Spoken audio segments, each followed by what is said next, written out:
Now this is just a regular, each of them is just a regular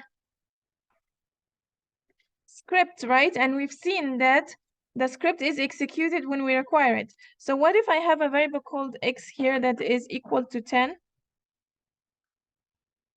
And here also I have a variable called x that is equal to 20. Okay, now what do you think is going to happen if I try to print x here? What do you think? Which one is going to be printed?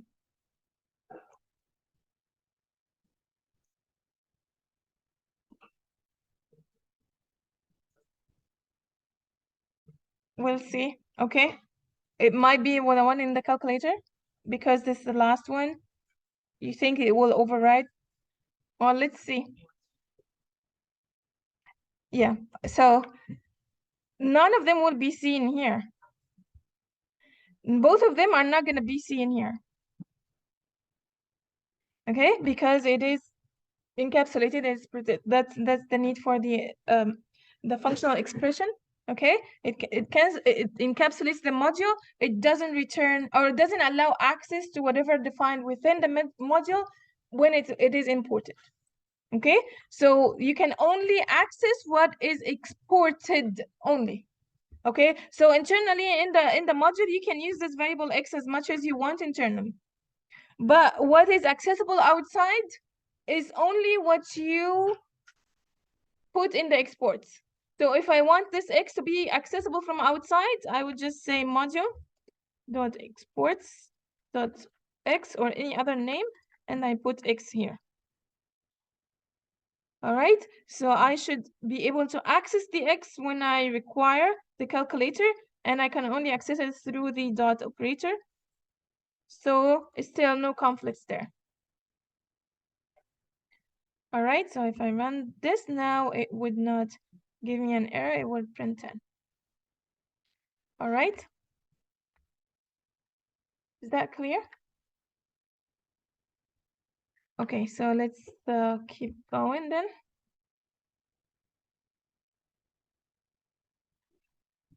All right, so just to summarize, oh, there's another thing I wanted to demonstrate in the hands-on. So here we've seen that we had a module that had one function, okay, and we were able to access it. Another module that had multiple functions, the simple functions, and we were able to access it, right? So we know that the class notation allow us to create what? A function as like a special form of a function, right? So it can be treated the same. So now when you have your system or your program designed in an object-oriented manner, you can organize it in files like what is recommended in an object-oriented language is that you have one file per class. Okay, so let's say we have a course. I'm just going to call it course class so that we know that this is an example of a class. Okay, so this is the name of the file.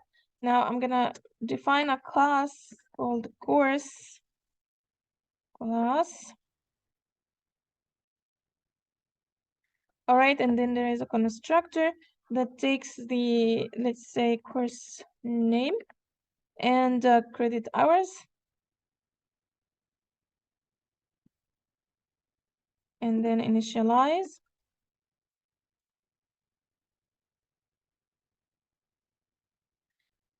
And all right.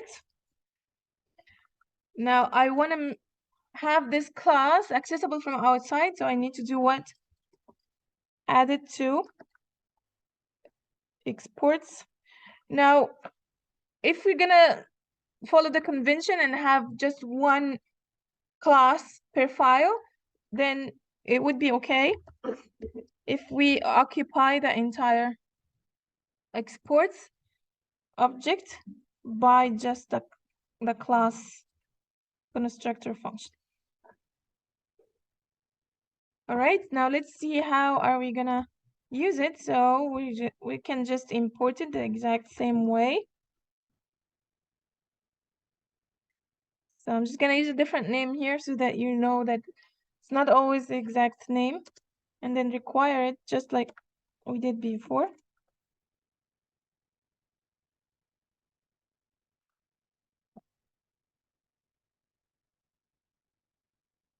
All right, and how are we gonna use it? Now we use the class or the constructor function to do what? Create objects, right? So let's say I'm just gonna create an object called JS, and I want this to be an instance of the course class. So how do we do that? Using the new keyword and just the name I received the class here. So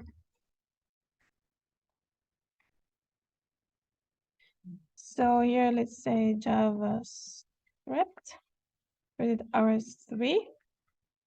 I can just have a console.log.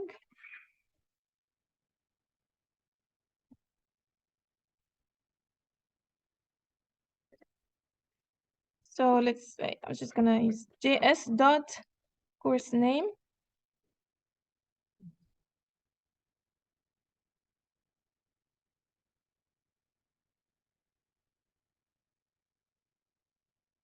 JS dot credit hours. Now let's see what's gonna happen. There you go. All right. So what comes here is whatever we put in the exports, which is the class, the constructor function of this class. And we can just use that name to create any objects using the new keyword. Okay, is this clear? All right, so let's continue then. All right, just to summarize, so we can organize our code in separate files, and we know that it's protected, so we don't have to worry about name clashes. The first step to allow to link different files together is to allow the parts that we want to be used to be accessed through the exports object and call the require function in order to import. Now there are newer notations. They do the exact same actions. It's called import and export. We're just gonna focus on the require and module.exports. It's just a new syntax. Okay. All right.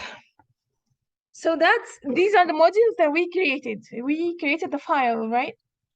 And the advantage of having modules is that you can reuse the modules. So since we can have reusable code, now we can create libraries that people put in public and other people can use, right? So in addition to the custom objects that custom modules that we can create, we can use built-in modules that come with Node.js. Okay, and you can go to here. Of course, there are. If you go to Node.js documentation, you will see explanation of the built-in modules. But this tutorial actually lists some of the core modules out there that are commonly used. One of them is FS, which starts for file, which is short for file system. So obviously from the name, what do we do with the code defined in the FS module? Yeah, so access files, read and write files. Okay, today we're gonna talk about the write because it's kind of easier. In order to understand the read, we need to talk about the asynchronous programming. So we're gonna talk about the read next time. But today we're gonna talk about use the FS in order to write files. Okay. So now, yeah. So you see what happened when I forgot the /. So I put the name without a pass. It assumed that I'm trying to access a built-in module, okay, which didn't exist with the name that I used. So in order to access a built-in module, you don't put the pass, it already knows where to find it, it's built in. Okay, so we just use the name. So here I'm importing this FS, and then I use the write file function to obviously write a file. So it takes the file name and path as a first argument. Now here, because I want it to be written in the same directory, so I didn't add the path, just the name is fine. It will write it in the same directory. The second argument is whatever I want to write in the file. The third argument is just a callback function that would be called if the writing was successful. Okay? Would be called internally from the write file if the writing was successful. So after we execute this code, we should expect to see the file added to the directory. And if it was successful, it would have the message that we sent and the code that we sent in the callback function will be executed. All right.